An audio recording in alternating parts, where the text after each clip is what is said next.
Olá pessoal, tudo bem com vocês?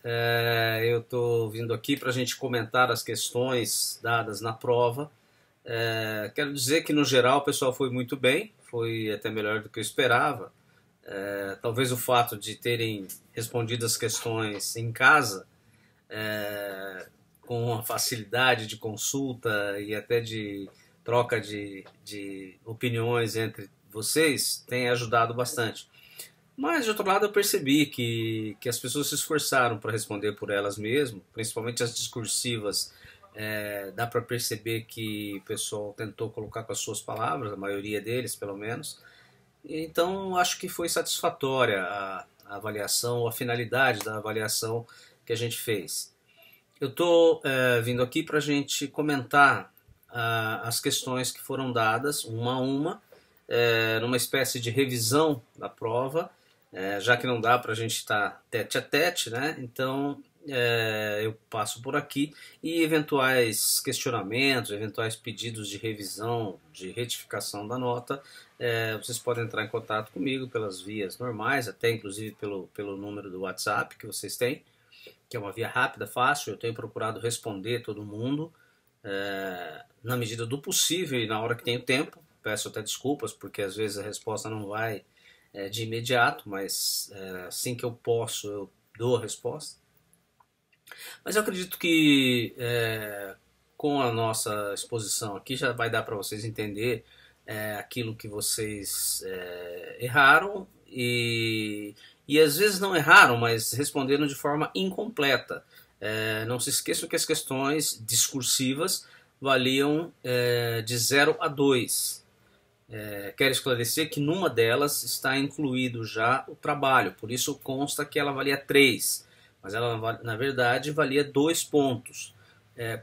Para facilitar, porque no aprender é muito difícil você decompor a nota de 0 a 9 e acrescentar mais um pelo trabalho, então para facilitar, para poder lidar com o aprender, eu considerei uma das questões como se valesse 3 pontos para nela acrescentar a nota do trabalho. Daí algumas dúvidas que apareceram, os alunos já me mandaram mensagens, me ligaram e eu já respondi, tá?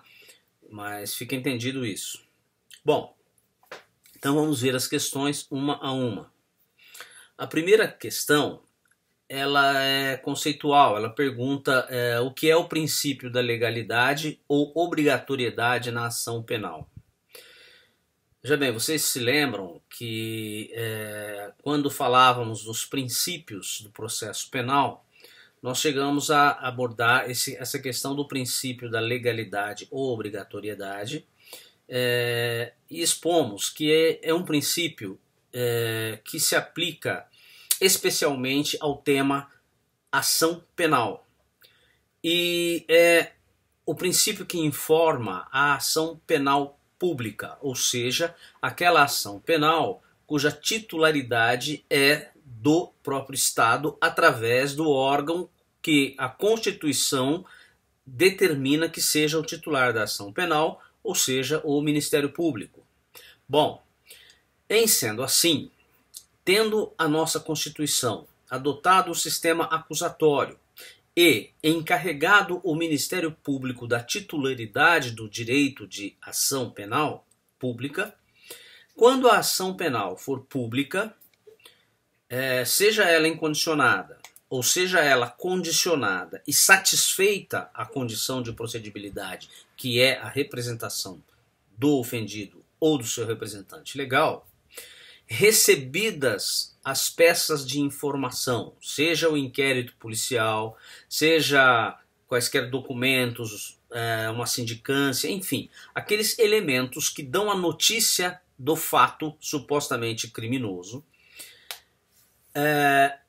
o Ministério Público, o promotor de justiça ou o procurador da República, ao tê-los em mãos, ele não pode, em razão desse princípio da obrigatoriedade ou legalidade, pura e simplesmente por razões meramente discricionárias, por razões meramente de sua vontade pessoal, pura e simplesmente deixar de propor a ação penal.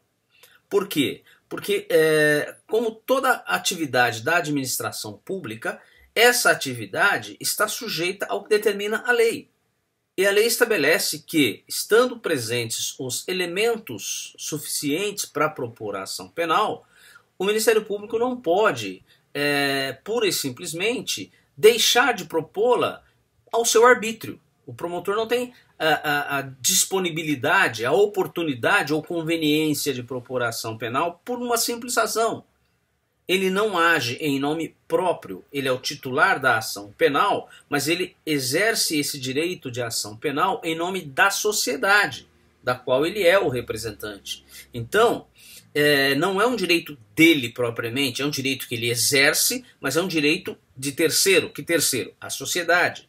Em razão disso, o promotor de justiça ou o procurador da República, no âmbito federal, deve propor a ação penal quando estiverem presentes os elementos naquelas peças de informação, naquele inquérito, naquele termo circunstanciado, enfim, naqueles elementos de informação nos quais ele baseia a sua convicção, ele deve propor a ação penal, desde que ele tenha se convencido, isso é importante colocar, a convicção do promotor é inviolável. Ele tem total liberdade de convicção a respeito de ser ou não ser caso de propor a ação penal. Ele pode entender, por exemplo, que o fato foi cometido em uma circunstância excludente de ilicitude, estado de necessidade, por exemplo. Ele pode, por exemplo, se convencer de que incide uma dirimente de culpabilidade. Imaginemos que ele entenda que o indiciado agiu sob coação moral irresistível, portanto não é culpável e daí não propor a ação penal. Pode entender que se trata de uma infração de bagatela, que portanto só tem tipicidade formal, mas não tem tipicidade material, e aí ele pode promover o arquivamento em vez de propor a ação penal. Mas uma vez que ele se convença de que não incide nenhuma hipótese que afaste a necessidade ou a hipótese de propositura da ação penal, ele não pode, por razões de pura convicção, por exemplo, eu estou com muito trabalho e vou selecionar algumas denúncias, vou fazer algumas denúncias e outras eu não vou fazer em razão do excesso de trabalho.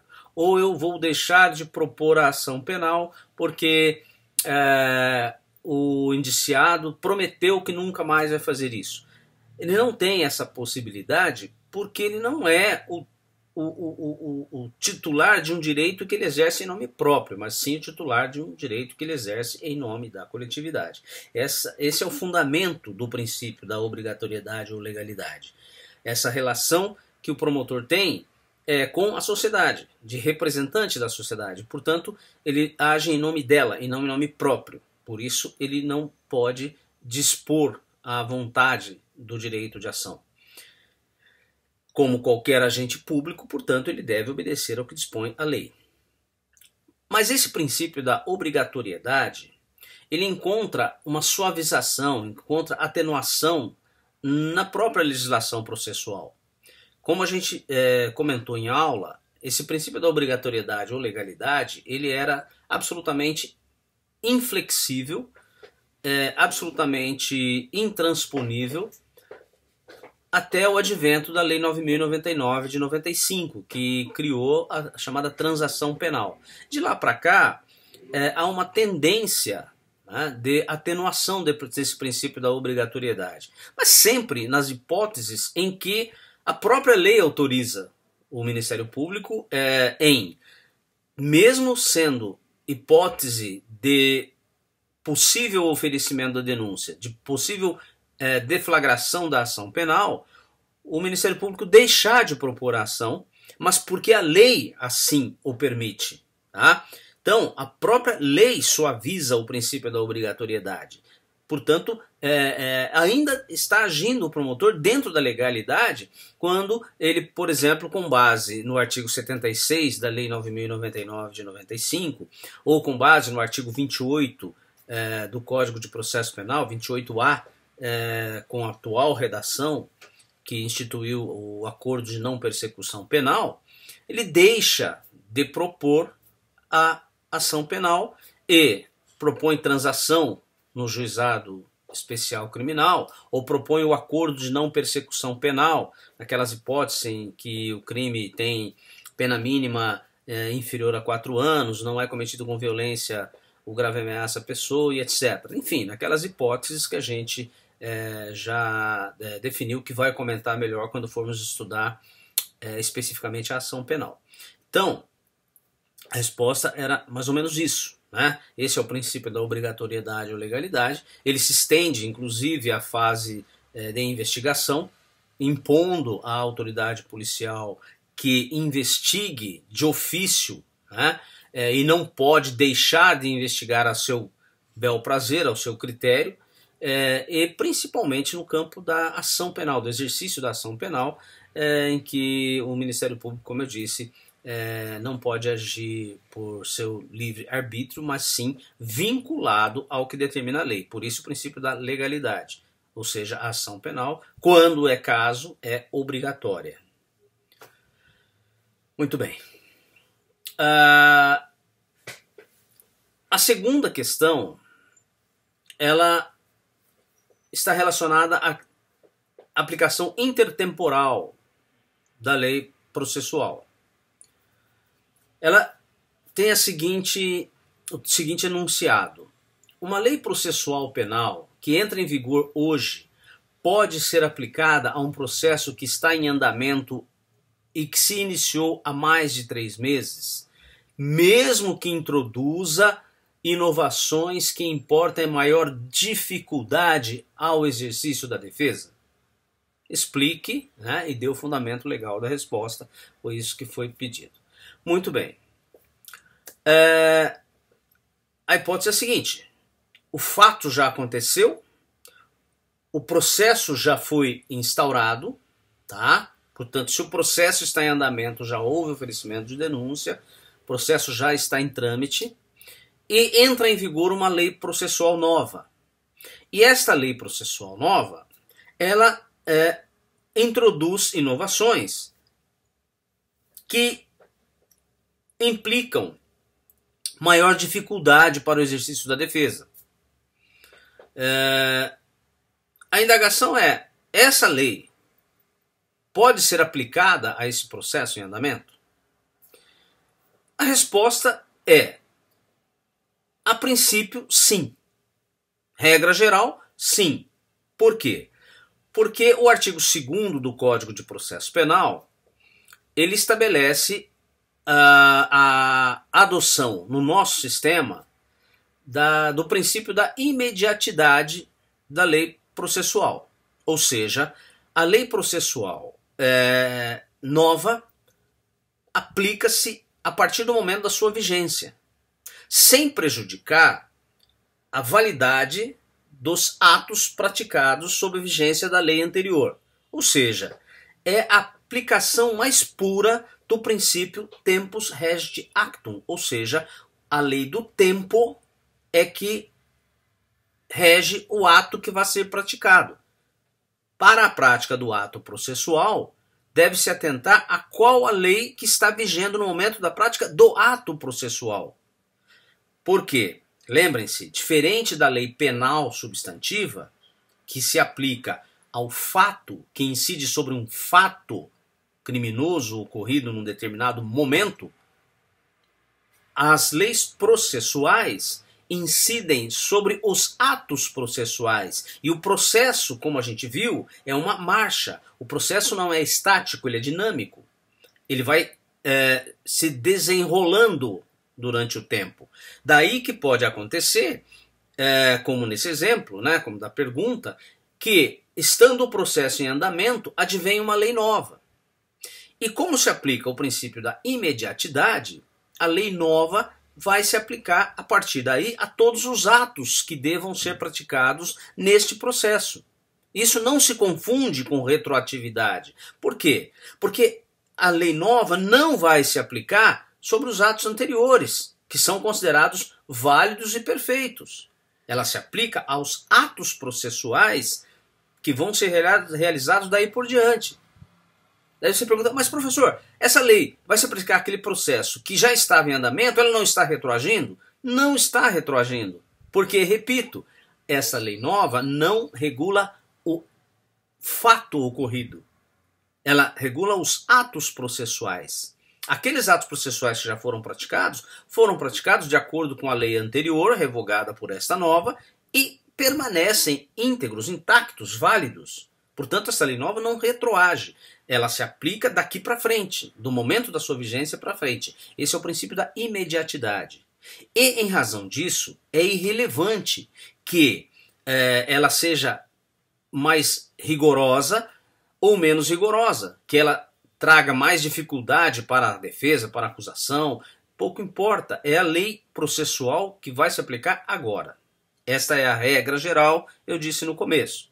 E como eu sempre disse para vocês, quando eu disser essa é a regra geral, eu já estou sinalizando que há exceção. Tá? Por que há exceção? Porque há que se fazer uma diferença entre dispositivo legal e norma. O dispositivo é o revestimento externo, pelo qual a norma se revela. Um dispositivo pode ter mais de uma norma. A norma é o comando deôntico. O dispositivo é a roupa que o legislador usou para externar aquela ou aquelas normas. Pode acontecer que um mesmo dispositivo contenha normas de natureza processual e de natureza material ao mesmo tempo.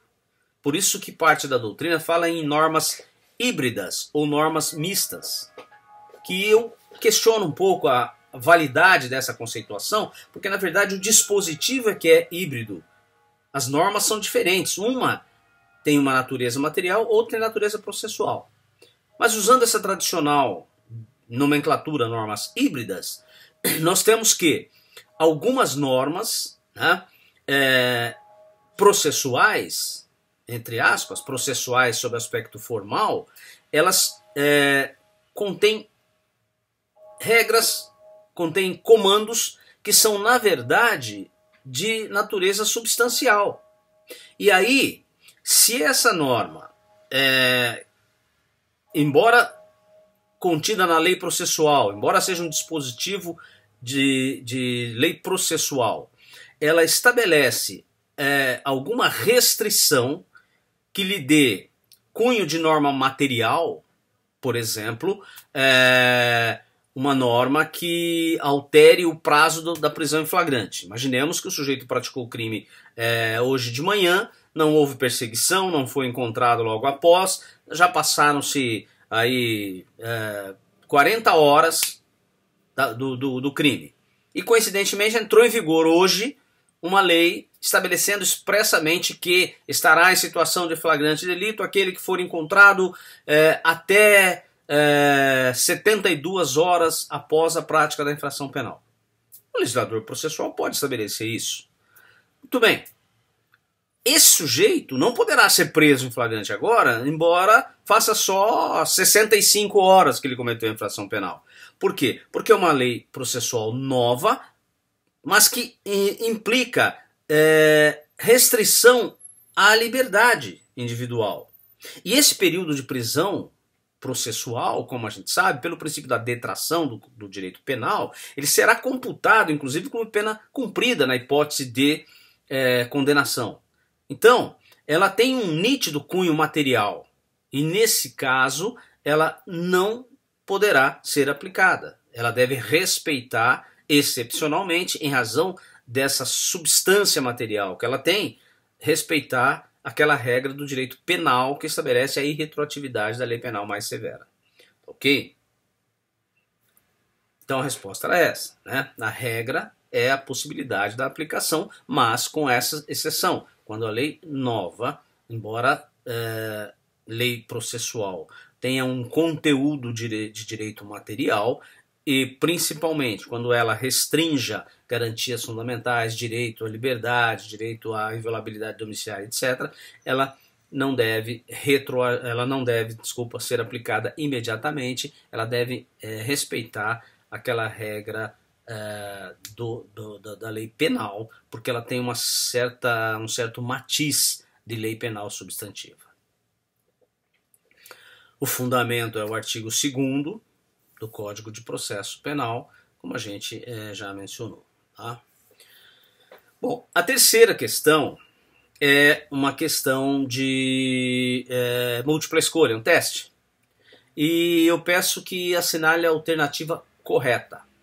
Vamos lá. Primeira alternativa é: quando o crime é de ação privada, o inquérito inicia-se por queixa-crime do ofendido. Essa alternativa, evidentemente, está equivocada. Por quê? Porque queixa-crime nunca é início de inquérito. Queixa-crime é uma peça processual de natureza postulatória, que é o sucedâneo da denúncia na ação pública. Da mesma forma que a denúncia é a petição inicial da ação penal pública, a queixa-crime é a petição inicial da ação penal de iniciativa privada. O inquérito, evidentemente, não se inicia pela queixa-crime, ao contrário, a queixa-crime vai precisar ser acompanhada do inquérito quando as informações que embasam a queixa-crime estão no inquérito. Então, essa alternativa não é correta. Né? A queixa-crime não é dirigida à autoridade policial, a queixa-crime é dirigida ao juiz criminal competente para o julgamento daquele fato. Enfim, a segunda alternativa, o princípio da inércia da jurisdição impede que o juiz julgue citra petitum. Não é correto também. Por quê? Porque esse princípio da inércia da jurisdição, ele impõe que o juiz não julgue ultra ou extra petitum, ou seja, não julgue fora do que foi pedido, nem julgue mais do que foi pedido. Se, por exemplo, a denúncia imputa ao acusado uma conduta que se ajusta a um crime de furto, o juiz não poderá, mesmo que entenda que aquilo caracteriza roubo, não poderá condenar o acusado por crime de roubo, porque ele estaria julgando ultra petitum. O julgamento citra petitum, o julgamento citra petitum é aquele julgamento menos do que foi proposto. E o que impede que o juiz julgue menos, ou seja, ignore uma das postulações do autor, no caso da ação penal, por exemplo, se o promotor denunciou o acusado por crime de furto e estelionato, 2 fatos. O juiz não poderá julgar o furto e ignorar o estelionato, deixar de julgar. Ele pode absolver, pode afastar lá um agravante, enfim, mas ele tem que julgar. Ele não pode deixar de julgar. Isso é julgamento citra petitum. Se ele fizer isso, julgar só o furto, deixar o estelionato, isso seria julgamento citra petitum. Mas o que é que impede que ele faça isso? Não é o princípio da inércia da jurisdição. O que impede que ele faça isso é justamente a obrigação de prestar a tutela jurisdicional. É o direito de ação que tem a parte. Se você tem o direito de ação, e o direito de ação nada mais é do que o direito de exigir do Estado juiz que preste a tutela jurisdicional, ele não pode deixar de prestar essa tutela jurisdicional. Ele não pode deixar de julgar aquilo que lhe foi pedido. Tá? Isso seria o julgamento citra petitum. A terceira alternativa é a seguinte: os costumes são fonte de produção do direito processual penal. Essa assertiva também está equivocada. Os costumes são fonte de conhecimento, fonte de cognição do direito processual penal. O aplicador, o intérprete, poderá recorrer aos costumes para compreender a norma, para exegese da norma processual penal. Mas os costumes não produzem. A fonte única de produção do direito processual penal, como a gente já viu, é a lei. De regra, a lei federal. Por quê? Porque a competência, de regra, é da União, de acordo com o que estabelece a Constituição Federal no seu artigo 22, inciso 1. Mas, vimos que os Estados-membros podem legislar de forma suplementar. Costumes, não. Costumes são fonte de conhecimento, assim como a jurisprudência, assim como a doutrina, são fontes que ajudam a compreender e não a produzir o direito processual. Portanto, essa alternativa também não é a correta. Depois, a quarta alternativa prevista na prova, na questão 3, é a seguinte: a norma processual penal não admite interpretação extensiva analógica. Evidentemente, essa alternativa também não é certa e nem precisa muita discussão, muita explicação para isso. Por quê? Porque a própria norma diz expressamente, lá no artigo 3º do Código de Processo Penal, o dispositivo diz expressamente o contrário dessa asserção, né? A norma processual penal admite sim a interpretação extensiva e a aplicação analógica, tá? Então ela permite que seja interpretada extensivamente, ou seja, para alcançar hipóteses em que ela não regula expressamente, mas que são hipóteses similares, dada a natureza instrumental das normas processuais, né? Então ela pode ser aplicada e pode ser interpretada de forma extensiva por analogia. Bom, então nenhuma dessas que a gente viu até agora é a alternativa correta. Resta então a alternativa E, que é NDA, nenhuma das alternativas anteriores, tá? Essa era a alternativa correta a ser escolhida, a alternativa E. Tá? Na quarta questão, a quarta questão também pede que se assinale a alternativa correta. A primeira assertiva é: o termo circunstanciado e o inquérito policial só podem ser instaurados se o crime está provado. Ora, a gente cansou de dizer em sala de aula que uma das finalidades da investigação policial, seja pelo TC, seja pelo inquérito policial, é justamente coletar informações que demonstrem a ocorrência do crime. Então, se fosse pressuposto para instaurar esse procedimento, inquérito ou TC, que o crime já estivesse provado, uma das principais finalidades não teria sentido, né? Então é óbvio que não precisa estar provado, basta que haja um fato com aparência de ser criminoso para que se justifique a instauração do inquérito ou do termo circunstanciado. Então não é essa a alternativa correta. A segunda: a lei processual penal é editada pelo Poder Legislativo de cada Estado-membro. Ora, a gente já acabou de dizer, né, quando comentávamos na questão anterior, que a fonte de produção da lei processual é o Estado e, precipuamente, a União, é competência da União. Portanto, não é competência de cada Estado-membro. O Estado-membro poderá, eventualmente, legislar de forma complementar naquilo que não é regulado pela lei federal e que não contrarie a lei federal. Então, essa alternativa também não está correta, porque o artigo 22 da Constituição Federal estabelece claramente que a competência é da União e não de cada Estado-membro para legislar sobre matéria processual penal. Depois, o prazo do inquérito na apuração dos crimes de competência federal é de 90 dias.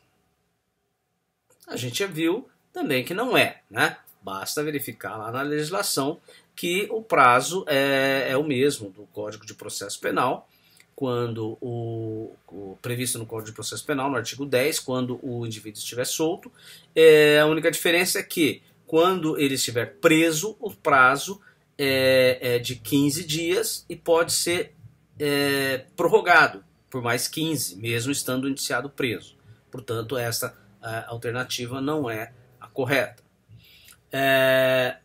A D. A transação penal do artigo 76 da Lei 9.099 de 95 atenua o princípio da obrigatoriedade. Tá correto isso? Tá correto, como a gente inclusive já comentou agora há pouco, quando falávamos do princípio da obrigatoriedade. Esse artigo 76, introduzido pela Lei 9.099, foi talvez o primeiro dispositivo legal que quebrou aquele paradigma de inflexibilidade do princípio da obrigatoriedade. Antes desse dispositivo, o promotor não tinha outra alternativa. Se ele tinha se convencido que a hipótese era de iniciar a ação penal, por força do princípio da obrigatoriedade, ele não tinha outra alternativa. A única solução era a propositura da ação penal, o oferecimento da denúncia. Com o advento da Lei 9.099, esse artigo 76 aí mencionado na questão, permitiu que, mesmo não sendo o caso de arquivamento, o promotor faça uma proposta de transação penal nas infrações de menor potencial ofensivo, desde que preenchidos os requisitos lá previstos no próprio artigo 76, e como alternativa à propositura da ação penal, pode-se então avançar uma transação pela qual o autor da infração de menor potencial ofensivo se sujeita a determinadas restrições de direito. Então essa alternativa é acertada. E a última, que é equivocada, evidentemente, só tem uma correta, que é a D. A última, a interpretação da lei processual penal orienta-se pelo princípio da imediatidade. O que está errado aí? Está errado é que, embora o princípio da imediatidade se aplique à lei processual penal, não se aplica à interpretação, e sim à aplicação.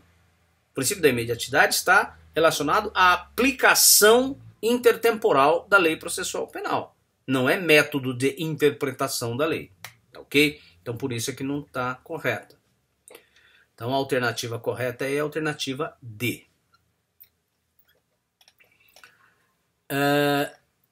E a quinta e última questão pede também, aliás, quinta e penúltima questão, tem 6. A quinta questão pede também que se assinale a alternativa correta. Não, desculpem, é a sexta, a sexta e última questão que falta a gente comentar. Eu coloquei aqui assinale verdadeiro ou falso, V ou F, diante das afirmações seguintes. Essa questão valia 2 pontos e não 1 ponto só, como os outros testes, como as outras questões de múltipla escolha. Tá?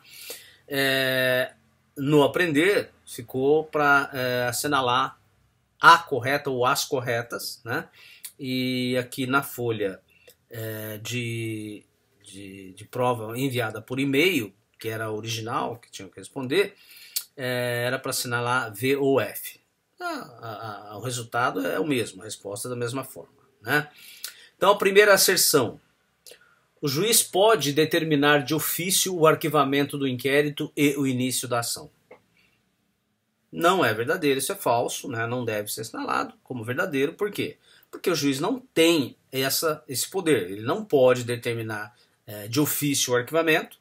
Como a gente viu, o arquivamento do inquérito, ele depende de um mecanismo, ele só pode ser arquivado pelo juiz se houver requerimento do promotor. E o promotor não pode arquivá-lo diretamente, tem que requerer o arquivamento ao juiz. Esse é o sistema que ainda está vigorando no Código de Processo Penal. Por quê? Porque embora já tenha uma lei nova alterando esse sistema, determinando que não mais dependa do juiz o arquivamento vai ser pelo Ministério Público, o promotor vai fazer o arquivamento, que vai ficar sujeito a uma homologação dos órgãos superiores do próprio Ministério Público. Esse dispositivo ele está suspenso em razão de uma liminar concedida pelo ministro Luiz Fux numa ação direta de inconstitucionalidade que está pendente de julgamento no Supremo. Mas essa questão provavelmente vai mudar, mas por enquanto é assim que funciona. O arquivamento do inquérito é requerido pelo Ministério Público numa manifestação fundamentada, e o juiz, então, é que determina o arquivamento. Se houver discordância, como a gente viu, o juiz remete os autos ao procurador-geral para que ele, como o mais elevado posto dentro do Ministério Público, decida se efetivamente vai mandar arquivar ou se vai designar um outro promotor para, em nome dele, procurador-geral, oferecer a denúncia. Tá? E o início da ação, o juiz também não pode, porque ele não é o titular do direito de ação. Como é que ele vai iniciar uma ação penal se ele não tem a titularidade da ação penal? Pelo contrário, né, pelo sistema acusatório, o juiz não pode ter iniciativa. Ele deve ficar inerte, a jurisdição é inerte. Então ele tem que esperar a ação ser proposta, ele não pode, ele mesmo, deflagrar de ofício a ação penal. Por isso é que ele tem que, discordando do promotor, ele tem que remeter os autos ao procurador-geral, que vai dizer, em última palavra, se vai ser ou não proposta a ação. Tá? O juiz não pode iniciar a ação penal sem a denúncia do Ministério Público. Então essa questão não é verdadeira. A segunda alternativa: o princípio da correlação entre acusação e sentença decorre da inércia da jurisdição. Essa sim, essa é correta. Por quê? Porque como a jurisdição é inerte, significa isso o quê? Que o juiz só pode julgar se for provocado. E mais, nos limites daquela provocação. Ok? Então, tem que haver uma correlação ou congruência entre a acusação, ou seja, o pedido proposto na denúncia, e a sentença. Aquilo que foi proposto na denúncia, aquele fato descrito na denúncia, é o que delimita o objeto de julgamento pelo juiz. Ele está vinculado ao pedido, vinculado ao fato descrito na imputação do Ministério Público. Ele não pode julgar além disso, porque estaria julgando ultra petita, e não pode julgar fora disso, porque estaria julgando extra petita.